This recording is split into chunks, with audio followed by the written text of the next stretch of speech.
6 വർഷമായി പെൻഷൻ നൽകാത്തതിനെ തുടർന്ന് തിരുവല്ല ഈസ്റ്റ് സഹകരണ ബാങ്ക് ജനറൽ മാനേജറെ വിരമിച്ച ജീവനക്കാർ 3 മണിക്കൂർ ഘെരാവോ ചെയ്തു. 2008-ലെ ശമ്പള പരിഷ്കരണ ആനുകൂല്യങ്ങൾ പോലും ജീവനക്കാർക്ക് നൽകിയിരുന്നില്ല.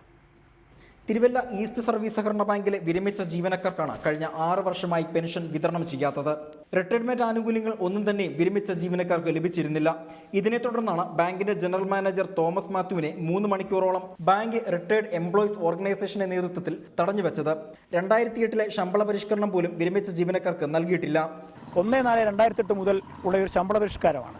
അത് കോടതി ഉത്തരവ് മുഖേന ഇവിടെ 2013 മുതൽ നടപ്പാക്കി. അതും സർവീസുള്ളവർക്ക് മാത്രം. റിട്ടയർ ജീവനക്കാരോട് ഒരു ചിറ്റമ്മ നയമാണ് കാണിക്കുന്നത്. അതിൻ്റെ ആനുകൂല്യങ്ങൾ ഇതുവരെ തന്നിട്ടില്ല. ബോർഡ് പാസ്സാക്കിയ ആനുകൂല്യങ്ങൾ പോലും ജനറൽ മാനേജർ തരാത്ത ഒരവസ്ഥയുണ്ട്. 2007 മുതൽ ബാങ്കിന്റെ പെൻഷൻ വിഹിതം അടച്ചിരുന്നില്ലെന്നാണ് ആക്ഷേപം. വിരമിച്ച ജീവനക്കാരെ പെൻഷൻ സ്കീമിൽ ഉൾപ്പെടുത്തി ആനുപാതിക പെൻഷൻ വിതരണം ചെയ്യണമെന്ന് 3 മാസം മുമ്പ് ഹൈക്കോടതി ഉത്തരവിട്ടിരുന്നു. അതേസമയം പ്രശ്നങ്ങളെല്ലാം ഒരാഴ്ചയ്ക്കകം പരിഹരിക്കുമെന്ന മാനേജ്മെന്റ് പ്രതിനിധികളുടെ ഉറപ്പിന്മേൽ സമരം അവസാനിപ്പിക്കുകയായിരുന്നു. ഒരാഴ്ചയ്ക്കുള്ളിൽ പെൻഷൻ വിഹിതം പൂർണ്ണമായി വിതരണം ചെയ്തില്ലെങ്കിൽ ശക്തമായ സമരപരിപാടികളുമായി മുന്നോട്ട് പോകുമെന്ന് ബാങ്ക് റിട്ടയർഡ് എംപ്ലോയീസ് ഓർഗനൈസേഷൻ ഭാരവാഹികൾ അറിയിച്ചു. റിപ്പോർട്ടർ, പത്തനംതിട്ട.